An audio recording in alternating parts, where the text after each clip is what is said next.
कीता पंजाबिया ने कीता है कमाल हो जो बोले सोने हाल।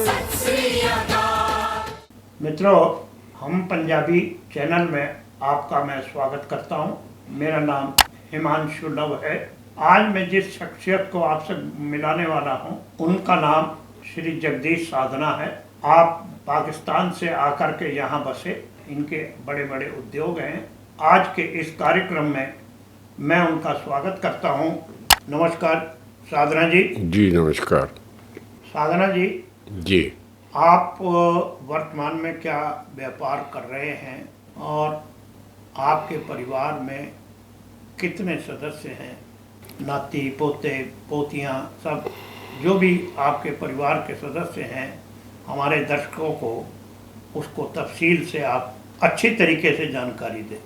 हमारा जो उद्योग है शारदा उद्योग के नाम से बुलंदशहर रोड पर है। एक उद्योग C159 Sadhana foundry and engineering company के नाम से।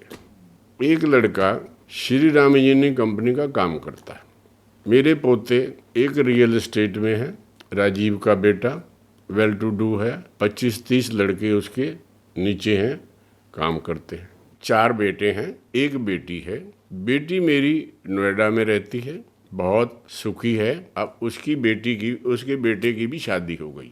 और मेरे जो 4 बेटे हैं सभी शादीशुदा हैं और उनके बेटियों की भी आगे शादी हो गई है, एक की तो। लेकिन हमारा दुर्भाग्य कहिए कुछ कहिए, उस लड़के का एक्सीडेंट में देहांत हो, यानी कि मेरे पोती के हस्बैंड का। बहुत सदमा। और मेरे जो बड़ा बेटा है उसका एक बेटी है, एक बेटा है, उसकी भी शादी हो चुकी है, उसकी भी एक बेटी है। उसके बाद राजीव मेरा बेटा है जिसके 3 बेटे हैं, बेटी उनके कोई नहीं। उसके बाद राजेश है, उसकी एक बेटी है, एक बेटा है। उसके बाद सबसे छोटा रुपेश है जिसके साथ मैं रहता हूँ या वो मेरे साथ रहता है। उसका एक बेटा है, एक बेटी है और बेटी जो है कनाडा में पढ़ती है। सब वेल टू डू हैं। और एक मेरी छोटी बहन होती थी जिसको मैं पाकिस्तान से अपने कंधों में बिठा के लाया था, छोटी सी थी। उसका वो पानीपत में शादी हो गई थी। उसके भी बेटे हैं, बेटी उसके भी नहीं है, लेकिन उसका भी अब देहांत हो चुका। और मैं अपने परिवार में मैं ही बड़ा बचा हूँ। और मेरे भाई के भी इसी तरह से 4 बेटे और एक बेटी। देखिए कुदरत के खेल, मेरे भी 4 बेटे, उनके भी 4 बेटे, मेरी भी एक बेटी, उनकी भी एक बेटी। वो सब वेल टू डू हैं, सबके बच्चों की शादी हुई है, भरा पूरा हमारा परिवार है। ਜਦੋਂ ਦੇ ਤੁਸੀਂ ਪਾਕਿਸਤਾਨੋਂ ਆਏ ਹੋ ਔਰ ਅੱਜ ਦੇ ਮਾਹੌਲ ਦੇ ਵਿੱਚ ਤੁਸੀਂ ਪੰਜਾਬੀ ਬਰਾਦਰੀ ਨੂੰ ਕਿਸ ਸਥਿਤੀ ਸਮਝਦੇ ਹੋ, ਸਮਾਜਿਕ ਦ੍ਰਿਸ਼ਟੀ ਨਾਲ और राजनीतिक दृष्टि में? हिमांशु जी, हमारा परिवार पाकिस्तान इस समय जो है पंजाब में रहता था। बंटवारे के बाद 1947 में हम लोग वहाँ से निकले और हमें ट्रेन में 3:30 बजे रात्रि में फिरोजपुर रेलवे स्टेशन का जो फ्लाईओवर के पास उतार दिया। वहाँ पर हम जैसे कैसे भी मालगाड़ी में बैठे, बच्चों को बिठाया सबको हमारे पिताजी ने। तो हम मालगाड़ी से बैठ के लुधियाना आए। लुधियाना पे हम प्लेटफार्म पे 1 हफ्ता रहे। मैं अब जब भी कभी गुजरता हूँ तो मुझे वो जगह याद आती है। तो हम 1 साल तक लुधियाना में रहे। फिर धीरे धीरे हमें पता लगा कि भाई गाजियाबाद में हमारे बहुत सारे रिश्तेदार पहुँच गए हैं। तो सभी ने मन बनाया कि भाई गाजियाबाद ही चलेंगे। और मोहल्ला अफगानान दिल्ली गेट में हमें एक मकान मिल गया, उसमें हम रहने लगे। उसके बाद धीरे धीरे कुछ सरकार के अफसर आने लगे, उन्होंने हमें एक मकान कच्चा अलाट कर दिया। वो भी मोहल्ला अफगानान में ही था। वहाँ पर हम रहे। हम 3 भाई थे, सब लोग मजदूरी करते रहे। मैं आपको अपनी बात आज बताता हूँ कि मैंने इस शहर के अंदर शुगर केन, यानी कि जिसको हम गन्ना कहते हैं, वो कंधे पे रख के कि मैं मोहल्लों में बेचने जाता था। और अब भी मैं कभी अपने बच्चों को बात सुनाता हूँ ना तो वो रो पड़ते हैं। तो ये जितना डासना गेट, ये सारा इलाके में हम घूम घाम के गन्ने बेचता था। और जो पैसे इकट्ठे होते थे थोड़े बहुत, उससे कुछ मैं लाता था, कुछ मेरे बड़े भाई बख्तावर लाल जी लाते थे, कुछ मेरे बड़े भाई सोहन लाल जी ले आते थे मजदूरी करके। तो वो उससे हमारा कुछ हमारे पिताजी करते थे, तो वो लोग हम लोगों ने अपना रोटी का जुगाड़ हमने किया। ठीक है, धीरे धीरे सब कुछ हो गया, लेकिन हमने ये काम कभी नहीं किया, छोटे से छोटा काम किया। मेरे पिताजी ने सब्जी बेची, जो घंटाघर और जीटी रोड के अंदर जो जगह है वहाँ पर सब्जी बेची, लेकिन ये काम हमने नहीं किया। और मैंने भी उस सड़क के ऊपर बैठ के, जहाँ पर आज ओरिएंटल बैंक है, वहाँ पर मैंने सड़क पे बोरी बिछा के माचिस बेची, कुछ मिल जाता था। और हमारे पिताजी ने वहीं ज़मीन पे ही बैठ के चीनी की बोरी लेनी, जिस भाव लेनी उसी भाव बेच देनी।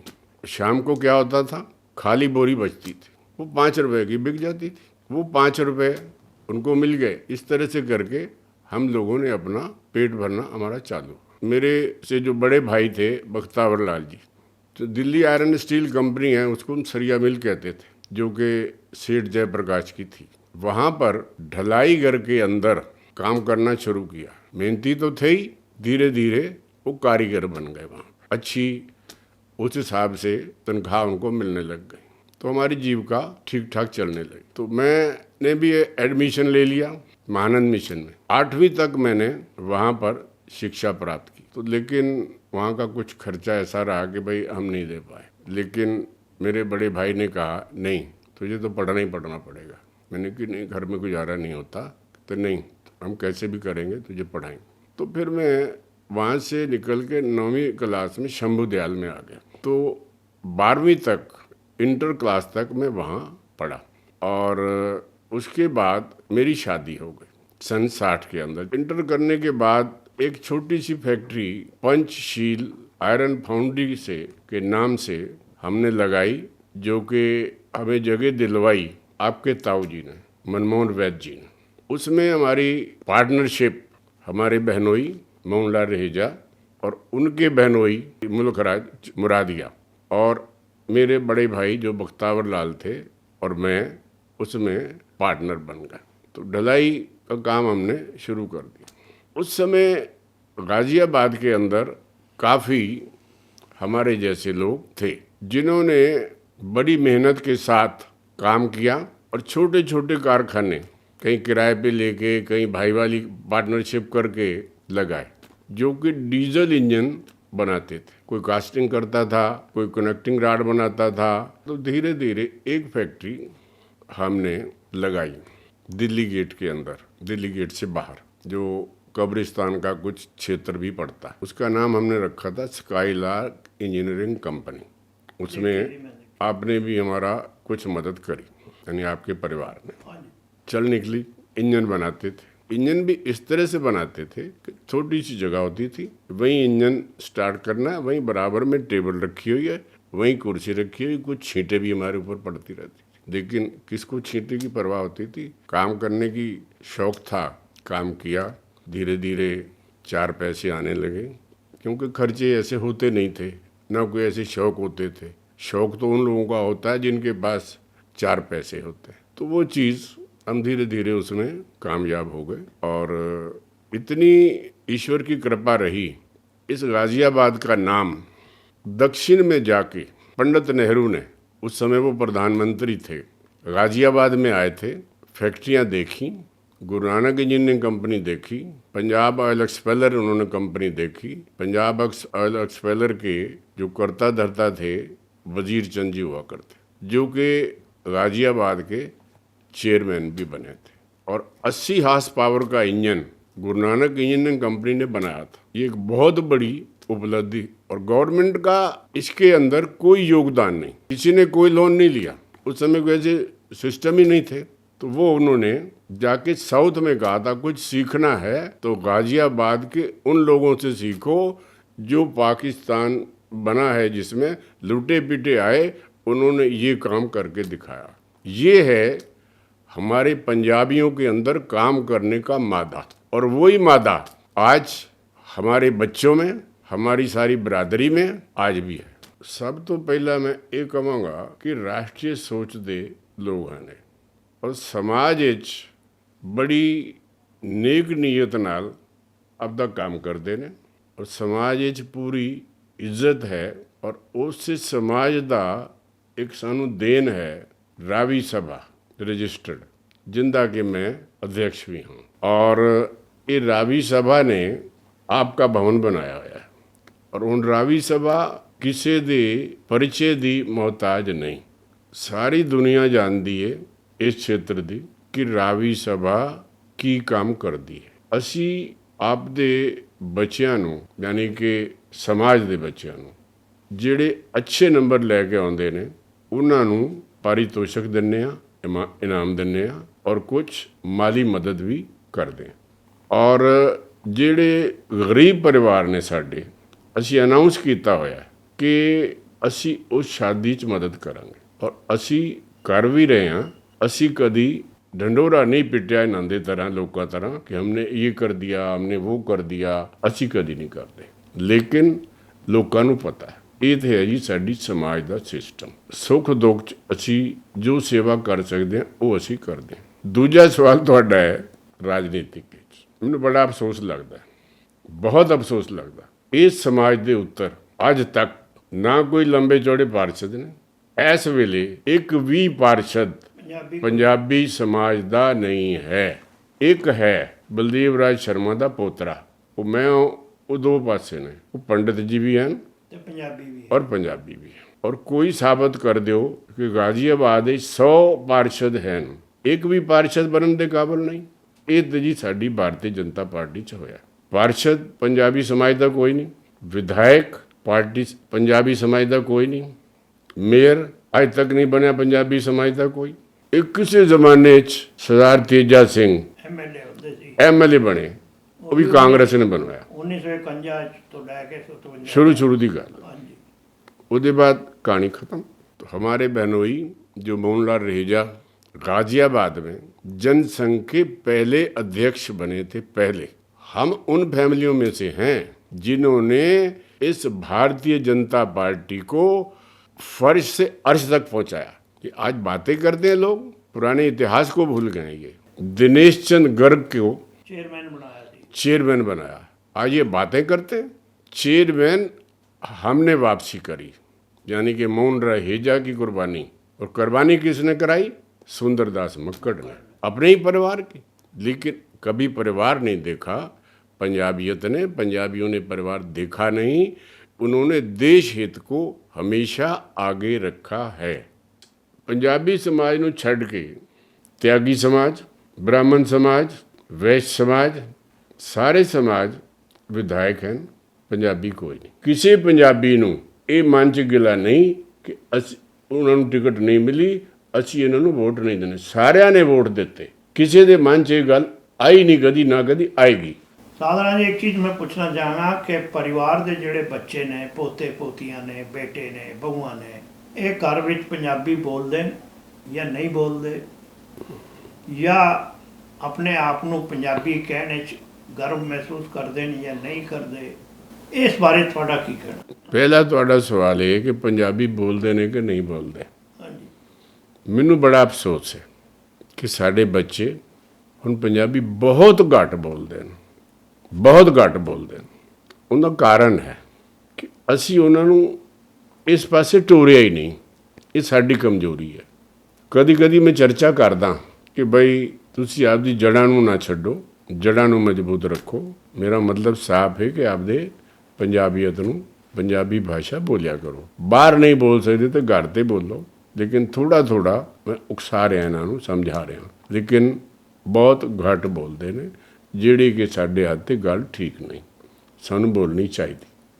उन्हां दा पहनावा, खान पान पंजाबियां दा है या नहीं? खान पान साडा पंजाबियां दा है, पहनावा भी फर्क पै गया क्योंकि मित्र दोस्त पढ़न वाले जिन्हां नाल बिजनेस है उन्हां नाल पहनावे थोड़ी जी चेंज आ गई है। लेकिन खान पान साडा पंजाबियां दा ही है। सवेरे परौंठे खाने हल्के जे परौंठे जरूर बनने। हजी तो जरूरी होया ना, हल्का बने या भारी बने एक वखरा सवाल है।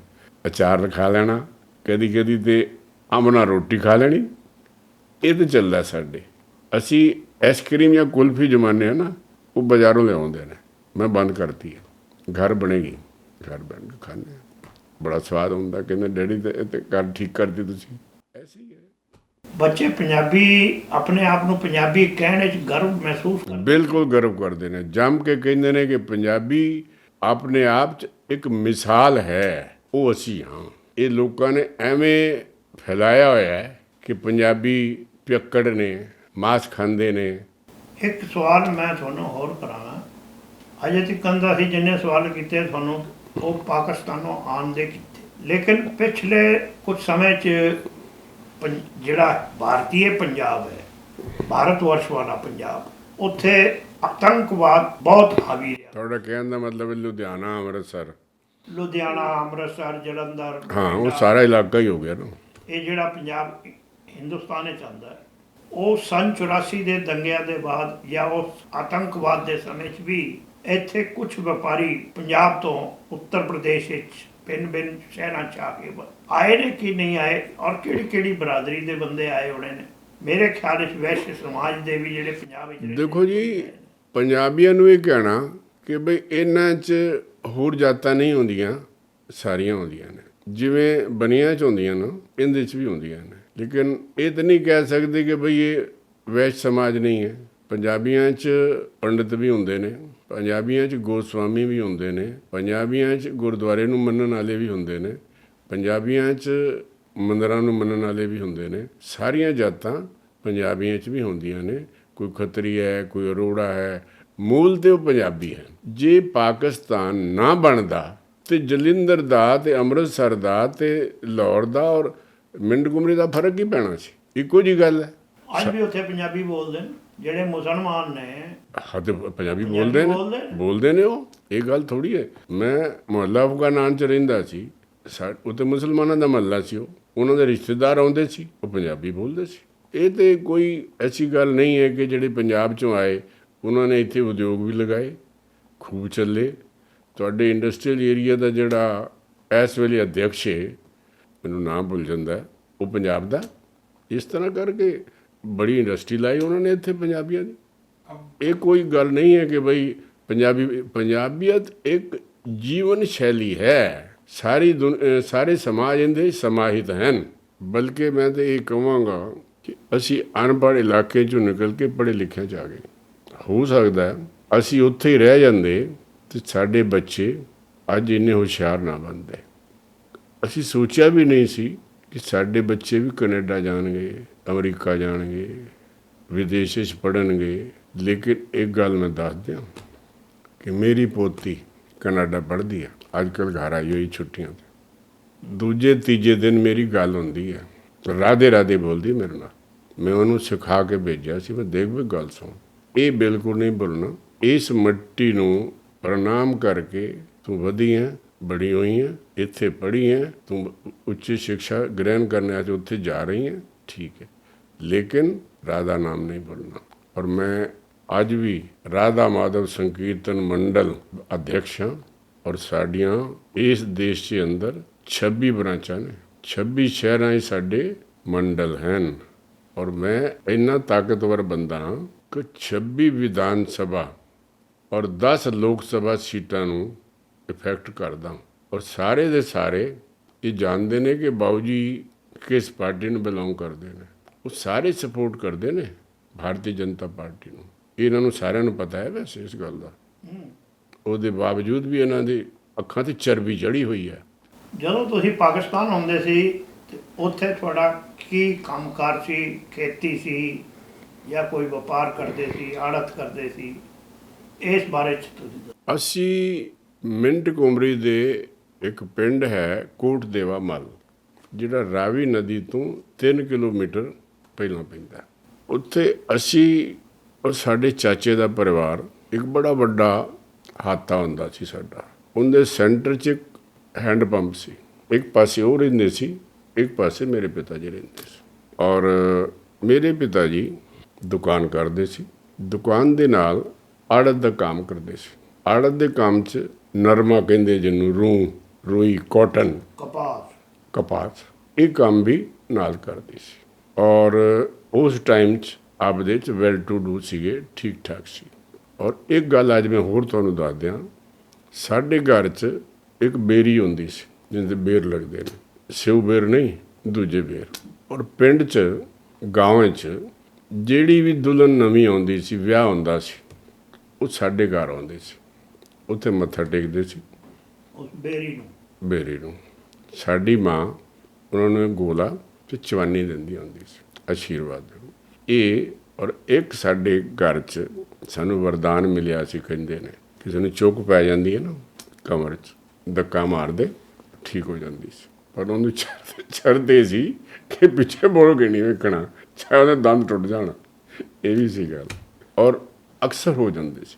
ਹੁੰਦਾ ਕੀ ਹੈ, ਤੁਸੀਂ ਸ਼ਰਧਾ ਰੱਖਦੇ ਹੋ ਨਾ, ਵਿਸ਼ਵਾਸ ਰੱਖਦੇ ਹੋ, ਤੇ ਇਹ ਹੱਥ ਦਾ ਸਫਾ ਹੈ, ਬੇੜਾ ਪਾਰ ਹੋ ਜਾਂਦਾ। ਹੱਥ ਫਿਰ ਕੁਝ ਹੁੰਦਾ ਵੀ ਈਸ਼ਵਰ ਦੀ ਕਿਰਪਾ ਵੀ ईश्वर की ਹੁੰਦੀ, कृपा। ਕੁਝ ਈਸ਼ਵਰ ਦੀ ਕਿਰਪਾ ਵੀ ਹੁੰਦੀ ਪਰਿਵਾਰ ਤੇ। आदरणीय साधना जी, थोड़ा बहुत बहुत धन्यवाद है। और आज आपने जो हमें पाकिस्तान से गाज़ियाबाद तक की जो घटना और अपना सफ़र के विषय में सुनाया, वो हमें बहुत अच्छी सीख देगा। और ऐसी ऐसी जानकारियां हमने आपके माध्यम से प्राप्त की हैं, जो कि सही मायनों में मेरी उम्र वाला व्यक्ति जिसका जन्म ही गाज़ियाबाद में हुआ है, वो आप जैसे बुज़ुर्गों से ही पता चल सकता था। और मेरा जो ये प्रोग्राम है, ये जो कार्यक्रम है, ये मेरे से बाद में आने वाली पीढ़ी और मेरे जैसी पीढ़ी, जिनको कि हमारे बुज़ुर्गों के विषय में ये पता ही नहीं है कि वो कैसे आए, कैसे बसे, कैसे खड़े हुए, तो मैं आपका पुनः बहुत बहुत धन्यवाद करता हूँ कि आपने आकर के इतना समय हमें दिया, अपना कीमती समय दिया। और मैं आप सब इस कार्यक्रम को देखने वाले दर्शकों का भी बहुत बहुत धन्यवाद करता हूं।